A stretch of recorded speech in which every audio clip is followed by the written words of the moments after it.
This film tells the story of a former commando who faked his death in the hope of a quiet life. Instead, he decides to come out of retirement to save a girl and finds his desire for justice reawakened after facing off against members of a brutal gang in Russia. Can he fight the Russian gang and save the girl? This man named Robert McCall lives in Boston. Every day, Robert works at the Home Mart hardware store. Robert is an ordinary man living an ordinary life. At work, Robert befriends his co-worker, a fat man named Ralphie, who is on a diet program to take the security officer exam. Robert then advised Ralphie to avoid foods high in carbohydrates and eat more foods with fiber. Robert is a very neat, diligent, and also disciplined person in carrying out all his activities. This man has the habit of calculating how long his activities take using the second counter on the clock, Lake. In the evening, Robert always spends time reading at a restaurant he has reservations for, where Robert always brings his own tea bags and cutlery. Robert's habit of always cleaning is evident when the man arranges napkins and cutlery on the table. He always makes sure the table is clean and the cutlery is in the right position. The atmosphere in the restaurant that night was not too crowded. Only a few customers, including a beautiful girl named Elena, came to greet Robert and ask about the story told in the book Robert was reading. Not long after, Elena said goodbye to Robert and left that place, then went to call a taxi. The next day, Robert returned to his usual routine, went to work at Home Mart, chatted with Ralphie and other colleagues, then went home to clean up. He also had dinner, and that evening Robert returned to his usual diner with a book and read it. Shortly after Robert got there, Elena was seen entering the diner wearing skimpy clothes and heavy makeup. Elena was just about to order a drink when suddenly her cell phone rang, a call from her boss. Elena turns out to be a teenage prostitute working under the name Terry for the Russian gang, Slavy. That night, Elena is asked to serve a customer who picked Elena up in front of the diner. Over the phone, Elena tried to avoid work and convinced Slavy not to serve customers. It turned out that this man often abused Elena, but Slavy paid no attention to this and ordered Elena to immediately do her job. Slavy then reminded Elena that the girl owed him and threatened to kill her. Hearing the threat, Elena had no choice but to obey Slavy's orders. Elena then left the diner and approached the man who had picked her up outside the diner, accompanied by Robert's questioning eyes directed at the girl. The next day, Robert accompanies Ralphie, who is exercising to lose weight so he can take the security officer exam. Although Ralphie seemed to have difficulty and almost gave up because the training was too heavy, Robert continued to encourage and help him with all his heart so that Ralphie could realize his desire to become a security guard. Robert then returned to his usual activities, which included visiting his usual restaurant and spending time there reading, which Elena arrived at first that night. Elena walked up to Robert at the corner of her favorite table and asked his permission before sitting there. Robert allowed Elena to sit with him. He noticed the bruises on Elena's beautiful face. After a while of chatting, Robert discovered that Elena was forced to work for Slavy because of debt, when in fact, this girl had a dream of becoming a famous singer. Elena gives Robert a CD containing a recording of the song she sang. Robert was very happy to receive the gift and promised the girl that he would listen. After spending time chatting casually at the diner, Robert decided to walk Elena home. On the way, they chatted quite pleasantly until a car stopped right in front of them. A man who was none other than Slavy got out of the car and walked straight to Elena. Slavy then slapped and strangled Elena because the girl disappointed the customer last night and demanded compensation from Slavy. Seeing this, Robert intended to help Elena, but Slavy threatened him not to interfere. Slavy then gave Robert his business card, telling him to call if he needed a comfort woman, and then Slavy took Elena away from there. In the following nights, Robert no longer saw Elena at his usual restaurant. One night, a diner employee told Robert that Elena had been beaten by someone and was currently being treated at the hospital. Hearing that, Robert immediately went to the hospital and saw Elena lying helpless with her face full of bruises. A girl, Elena's colleague, named Mandy, later told Robert that Elena had been beaten by Slavy for frequently rebelling and disobeying Slavy's orders. Seeing the very bad situation and also suffering because she was often treated harshly by customers and pimps, Robert felt remorseful and decided to help Elena get out of the complicated problems she encountered. The scene changes to Slavy entering his luxury restaurant. Slavii then went to the office, where some of his men were waiting to deposit some money from the debtors. Not long after, Robert walked into Slavii's office and gave the man some money to buy Alina's freedom so that the girl would no longer have to work for Slavii. But the offer was immediately rejected by Slavii, who said he could earn more money if Alina returned to work for him. Since Slavii refused his offer, Robert took his money back and walked towards the door. After arriving at the door, Robert did not leave Slavii's office immediately. Instead, the man locked the door and turned to face Slavii and his henchmen. In an instant, Robert observed all the people in the room as well as the objects in it. Robert estimated that it would only take him 16 seconds to kill them all. Slavii and all his minions were overthrown by Robert, who massacred them with a cold and emotionless expression. Slavii begged Robert to spare his life, but it was too late because Slavii flatly rejected Robert's offer at the beginning of the meeting. Robert then went home and returned to his usual activities the following days. Robert watched a television program reporting on the murder of Slavii and his henchmen, where the police concluded that the murders were caused by a heated gang feud that frequently occurred. The scene then shifts and shows a man named Teddy Renson, who has just arrived in the United States and immediately rushes to the site of Slavii's murder. Teddy is an errand boy for Vladimir Pushkin, Slavii's boss, who is sent to investigate Slavii's murder and find the mastermind behind the murder. As a former member of the specially trained Russian secret police, Teddy could easily have concluded that the killer of Slavii and his henchmen were not random people, but rather people trained to fight and kill. Meanwhile, Robert is shocked by the news of Ralphie's resignation. When Robert visits Ralphie at his residence, the man appears to be helping his mother clean out the store, which was intentionally set on fire by corrupt police because she refused a security allowance. Because of this, Ralphie decided to quit his job at Home Mart and wanted to focus on helping his mother at the store. The night Robert decides to help Ralphie, he goes undercover to spy on corrupt cops who are collecting security benefits from small business owners in Ralphie's area. Robert recorded the actions of corrupt policemen, then went to them and threatened to distribute the footage if they did not stop it. The corrupt police fought back, but Robert was stronger. After being beaten by Robert, the corrupt police returned what they took and did not do it again. Because Ralphie's mother received venture capital to renovate the store and get the business running again, Ralphie eventually returned to work at Home Mart and continued his process of hard work and success in realizing his desire to become a security officer. Elsewhere, Teddy seems to be interrogating gangsters who often do business with Slavii, where Teddy does not hesitate to use violence to get the information necessary to find the mastermind behind Slavii's murder. With no results, Teddy then conducts an investigation with the prostitutes who are Slavii's subordinates. Eventually, Teddy discovers Alina, who has recently been having problems with Slavii. Teddy then goes to Mandy and urges the girl to reveal all information about Alina and her rebellion against Slavii. Mandy tells Teddy about the black man who visited Alina in the hospital. Then, Teddy kills Mandy. After receiving information from Mandy, Teddy immediately checked the surveillance cameras at the hospital and at the site of Slavii's murder, where people saw Robert's silhouette there, even though it looked very blurry. One day, Robert is once again faced with a situation that requires him to act quickly and neutralize a man trying to rob the Home Mart cashier, who is none other than his co-worker. Robert's career. Because there were many tourists with children at that time, Robert chose to grant the robber's wish, including the gold ring the cashier had. Robert released the man, but still clearly remembered the license plate number of the car that man was driving. Long story short, the next day, the female cashier was surprised to learn that her ring that was stolen yesterday was suddenly in the cash register, and Robert was seen cleaning the large hammer he had used. We used last night to defeat the robber and get the ring back. That night, unexpectedly, Teddy came to Robert's house and identified himself as a police officer investigating the Slavii murder case.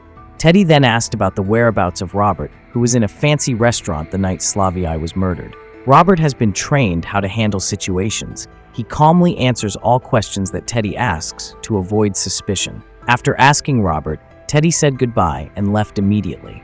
However, both Teddy and Robert knew the other had lied. Robert was able to guess that Teddy was not a police officer and Teddy concluded that Robert was the mastermind behind Slavy's murder. Knowing that the Russian mafia is now hunting him, Robert immediately makes plans to leave the apartment. Teddy orders one of his men to attack Robert at the diner, where Robert is able to easily take out Teddy's men. Robert then exits the diner and finds Teddy in his car, where Robert takes pictures of the man with a cell phone camera. Teddy and his men chase Robert to his apartment, but they do not find the man there. While searching the apartment with the intention of finding clues as to who Robert really is, Teddy finds nothing but drugs and torn sports tickets.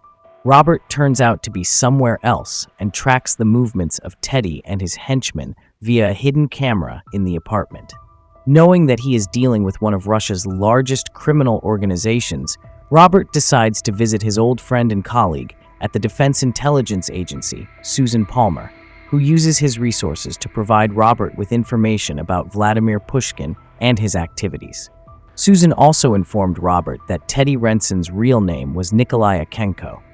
To destroy Pushkin's operation in the United States, Robert first went to Pushkin's vault, where Robert was able to easily neutralize all of Pushkin's men, lock them all in a refrigerator, then call the police and leave evidence in the form of a memory card filled with information about Pushkin's illegal activities. In the evening, Teddy was seen having dinner at a luxury restaurant. In front of him appeared a man who turned out to be an assassin hired by Teddy to kill Robert. However, right after the man left Teddy's table, Robert entered the restaurant and approached Teddy. Robert sat down and gave Teddy the assassin's cracked and bloody glasses.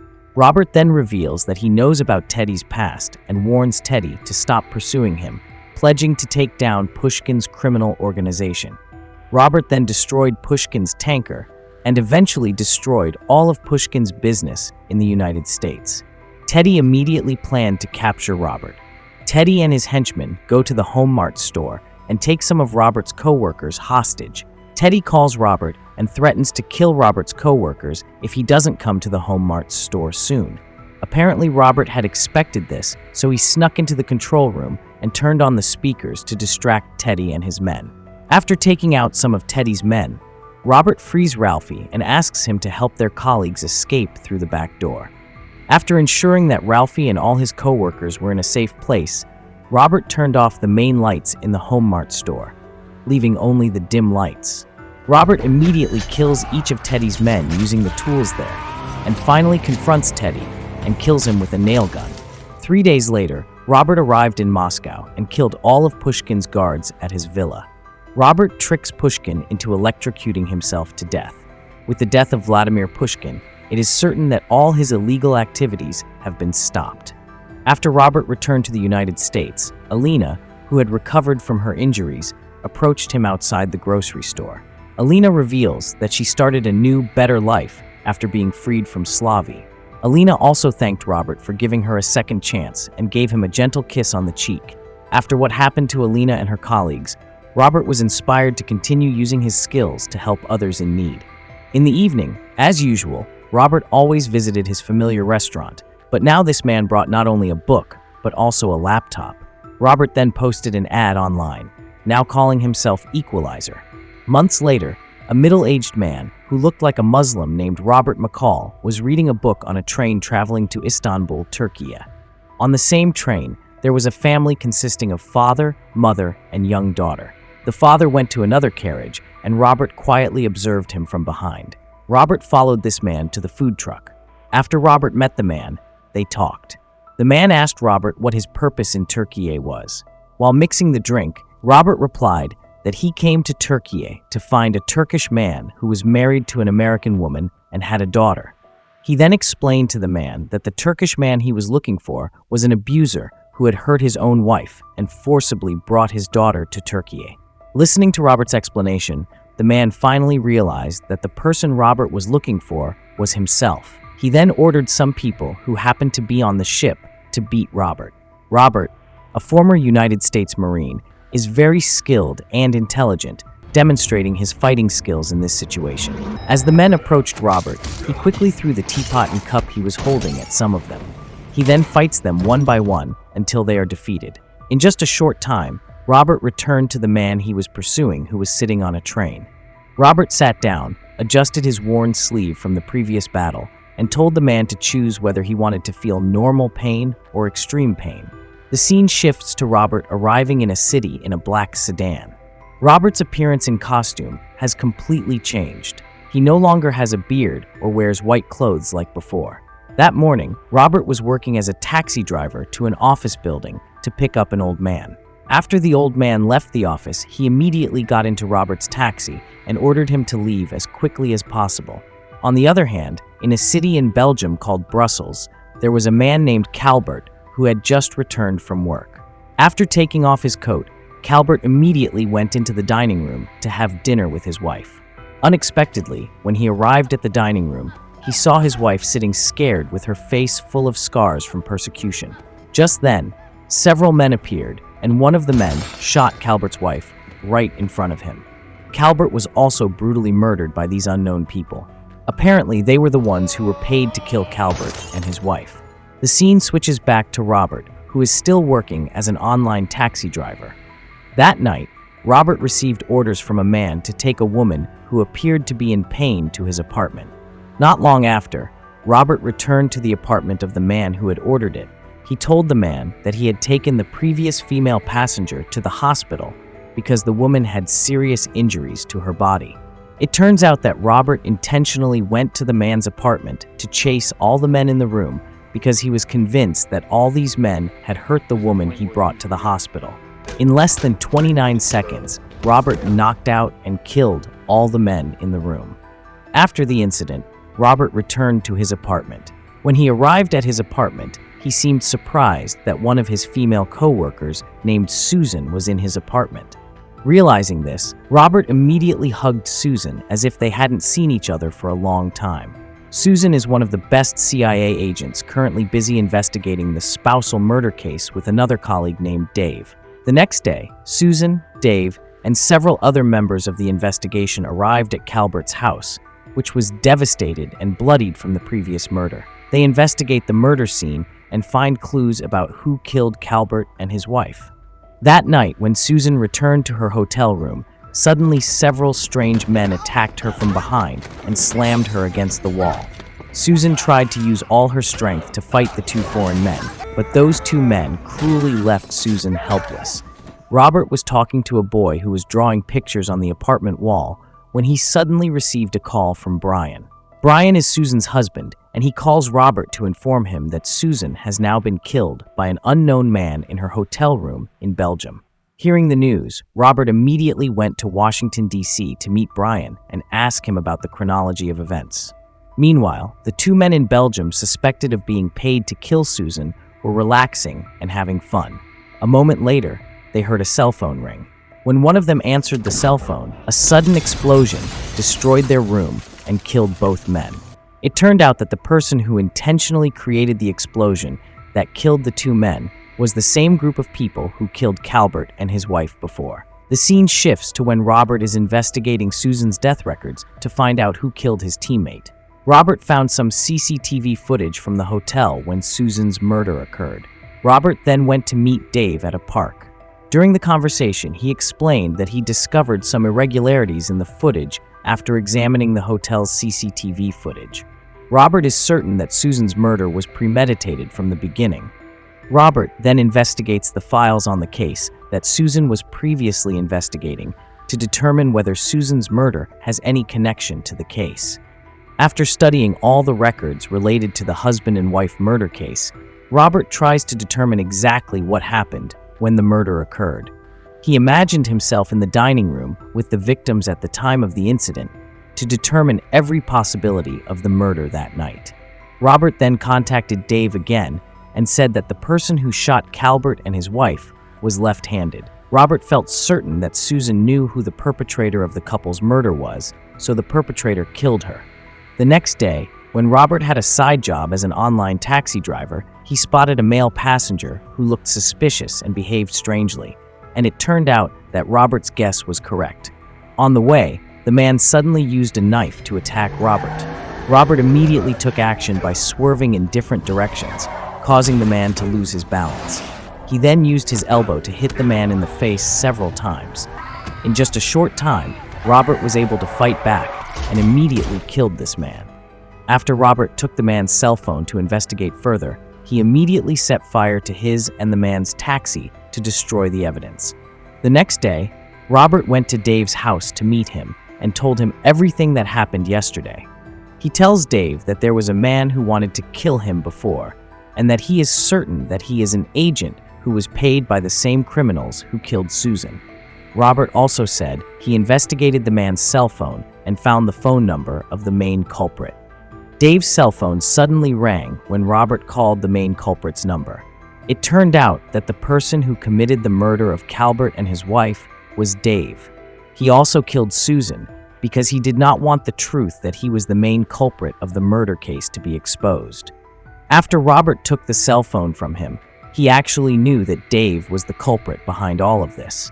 But he didn't want to rush in to arrest Dave and wanted to calmly approach him to ask him for an explanation. Dave does not explain the reason for all the murders, but he does give Robert information on 3 other men involved in the murders.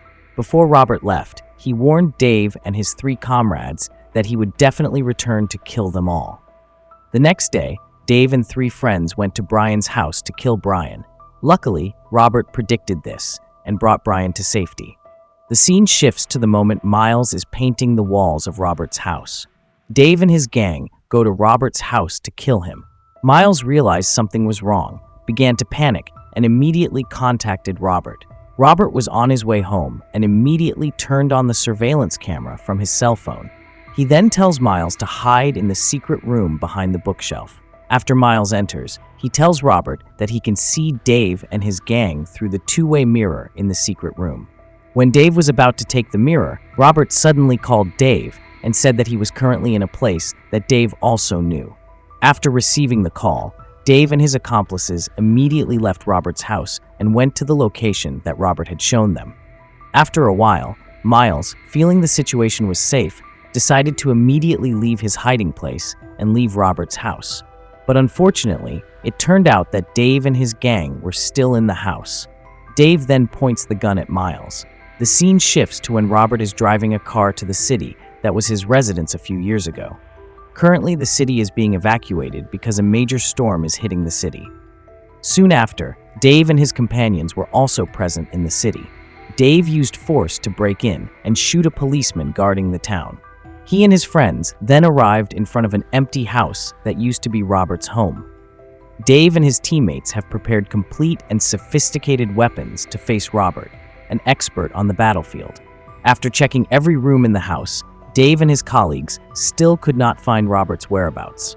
They even broke into each house next to Robert's house and scattered to find out where Robert was staying. Dave then decides to go up a tall building to remotely monitor his 3 remaining colleagues. Meanwhile, his 3 other colleagues immediately split up to search everywhere to find Robert's whereabouts. However, with all the experience and abilities that Robert has as one of the best veterans of the U.S. Army, he has prepared the best tactics and strategies to deal with Dave and colleague. He also predicted every possibility that would occur during the battle, as he did in every battle. Robert begins to carry out his plan to destroy Dave's gang one by one. At first, he killed one of Dave's colleagues named Kovac by using a gun to throw an arrow straight at his head. Robert then secretly followed Dave's colleague, Ari, and immediately stabbed him repeatedly with a knife. After successfully killing Kovac and Ari, Robert proceeds to kill another of Dave's colleagues named Resnick with a grenade explosion. Now Robert just needs to kill Dave to avenge the death of his best friend, Susan. When Dave nearly killed Miles, who was being held hostage in his car, Robert shot at the car's tire, causing Dave's shot to miss. When Dave tried to find Robert's whereabouts, it turned out that Robert was in front of him. Robert and Dave finally got into a fight, and the fight between them was quite fierce. After a long battle, Robert finally defeated Dave and his gang. After everything was over, Robert immediately carried Miles out of the trunk and immediately took him to his home first. Robert recalls all the past memories in the house when looking at his wife's photo. The film closes with Miles as an art student and becoming a talented artist. As time passed, a man named Lorenzo Vitale was driving to a remote winery in Sicily with his nephew. When he got there, he told his grandson to sit in the car while he carefully walked inside. To his horror, he discovered that many of his henchmen had been brutally killed. Upon entering the basement, he found a DIA agent and retired U.S. Marine named Robert McCall, who was being held at gunpoint by two of Lorenzo's bodyguards. He asked why he was here. Robert replied that Lorenzo possessed something he should not have. After a brief exchange, Robert kills the remaining henchmen, as well as Lorenzo. And the way he did it was crazy. He punched a guy in the face with a gun. I didn't think that was possible.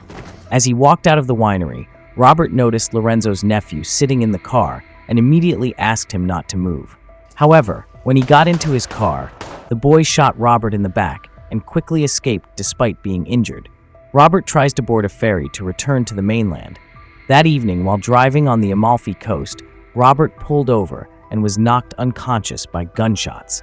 After some time, a local carabinieri named Gio Benucci found him in this condition and decided to help him. He takes him to a remote Italian coastal town in Altamonte, where a doctor named Enzo treats him. When he regains consciousness, Enzo informs Robert that Gio saved him. He also asked if Gio saved good people or bad people, but Robert didn't know how to answer. When he tried to return home, Enzo intervened, insisting that his wound needed time to heal and offering him a place to stay. Enzo took care of Robert, and after 3 days of treatment, the boy began to walk with the help of a cane. One day, he ventured out to explore the town, evading the police on the streets. He eventually ends up at a local coffee shop, where he meets an owner and waitress named Amina. She served him their best coffee, even though he ordered a cup of tea. Heh, you're right. Suddenly later, Gio went to the coffee shop on his regular visit with his daughter Gabby and met Robert. While Amina entertained her daughter, Gio handed over the car keys to Robert and said he hadn't checked his bag yet. Gio also mentioned that he parked Robert's car behind the station and could take it whenever he felt more comfortable.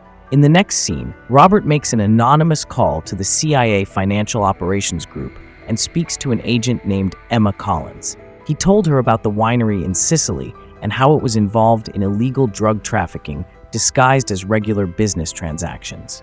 After conveying this information, he caused the phone to become inoperable.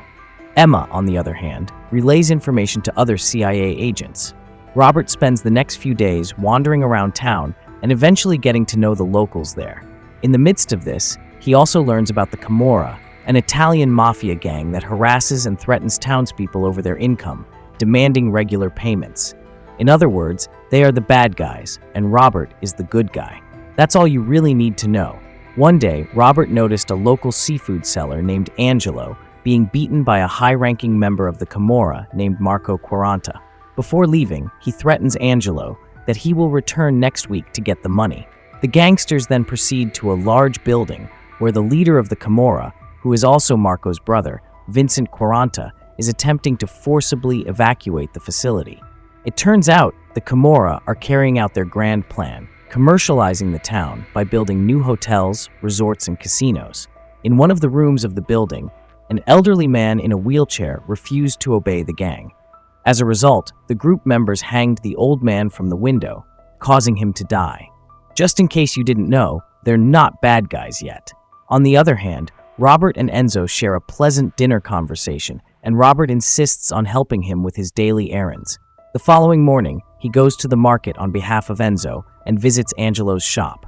The kind-hearted Angelo refuses to accept payment for the groceries, stating that it's his honor that Enzo's friend has come over to his shop for the first time. Meanwhile, Emma and other CIA operatives acting on Robert's tip-off arrive at the winery to conduct their investigation. There, they uncover millions in cash, along with bags full of illegal narcotics hidden in a storeroom. Surprised that these activities were off their radar, Emma and her colleague Frank Conroy decide to go into the depth of the matter on a rainy day.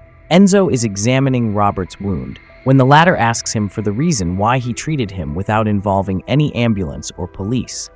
In response, Enzo reminds him of his first question that he asked about being a good or bad person and how he had no answers to it. He claims that his silence was indeed the sign of a good person. The next evening, Robert retrieves his backpacks and prepares to leave the town, but he is stopped by the sound of a bell. Just then, he notices the town people rushing towards Angelo's shop, prompting him to follow them.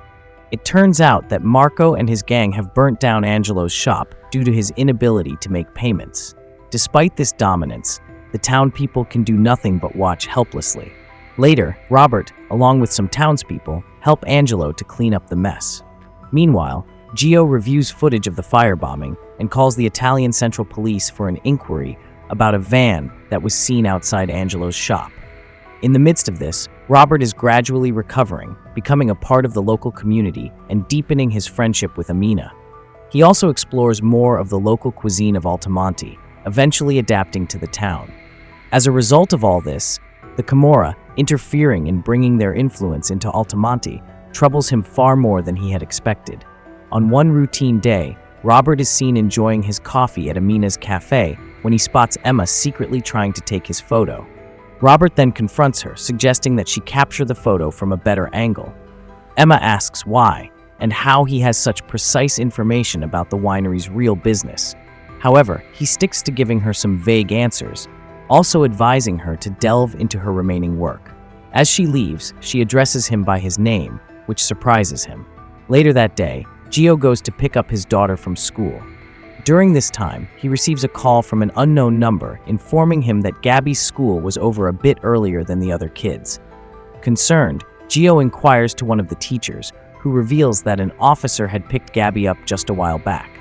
In a state of panic, he rushes home only to find his wife and daughter held captive by the Camorra gang. Marco then beats him up in front of his family, punishing him for interfering in their operations. The gang threatens to take the life of his family if he interferes again. In the evening, Robert notices Gio leaving Enzo's office with blood patches on his face. Curious, he asks about the matter, and Enzo explains that such incidents are common in many towns due to the Camorra. According to Enzo, the issue is like cancer with no cure. So just like cancer.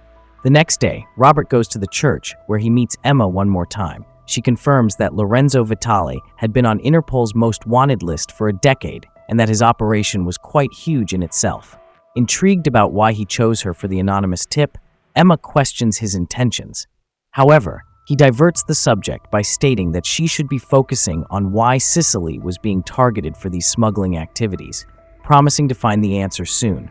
Emma says that she hopes to know the answer to her original question in their next meeting. That evening, Gio and his family are having dinner at a restaurant. When Marco and his peers interrupt their quality time, Marco demands that Gio help them set up a boat for their private business purpose. Robert, who is also in the same restaurant, overhears their conversation and requests that they leave the family alone. In response, Marco threatens him to stay away from matters that don't concern him. In a calm tone, Robert expresses his growing fondness for this town and its people. He then urges Marco to take his business elsewhere and warns him of the consequences if he doesn't comply. When Marco still ignores the warning, Robert twists his shoulder and locks up his hand, making him scream. He says, "I'm pressing on your hibbity-tibbity nerve. The pain is gonna get real bad." He then orders Marco to leave his gun on the table and exit the restaurant with his men. After a while, the enraged Marco plans to go back in with his henchmen and kill Robert.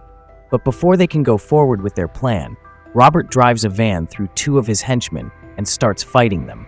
At one point, Marco holds him at knife point and threatens to take his life.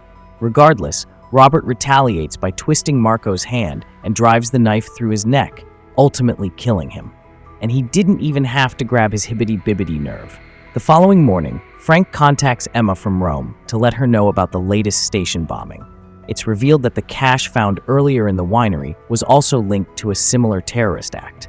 This makes Emma realize that the Camorra is directly funding terrorism by paying for smuggling drugs into Sicily.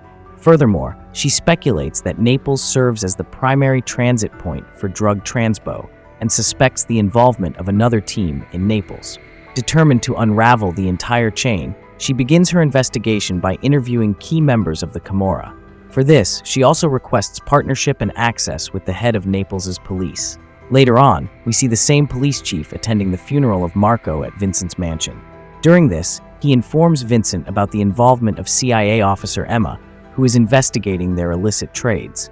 Vincent, who is mourning his brother's death, becomes enraged by the statement and slices off the chief's hand. He then threatens the chief to focus on finding out the person behind Marco's death. After this, Vincent sends the police chief to the hospital, with his severed hand preserved in an ice bucket.